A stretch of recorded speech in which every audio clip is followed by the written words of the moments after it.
I am the Tofu Golem. Please enjoy the video. You begin with access and a backup. This prevents loss if something breaks.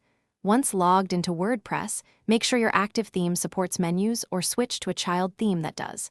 Next, go straight to Appearance, then Menus. Create a new menu name and click Create Menu. This is the first actionable step.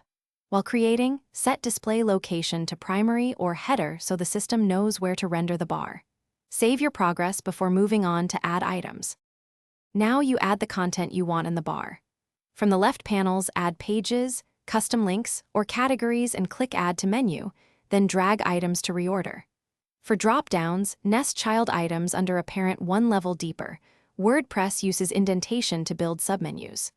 Once done, open Screen Options to enable CSS classes and title attribute for fine control. Make sure to assign the menu to the correct display location and click Save Menu, so the structure appears on the front end.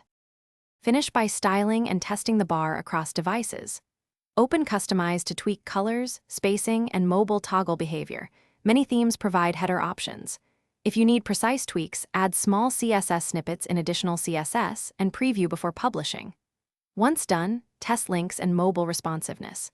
If the menu doesn't show, make sure the menu is assigned to the correct location, your theme supports menus, and clear any cache or CDN. Finally, Thanks for watching. Consider subscribing if we helped you today.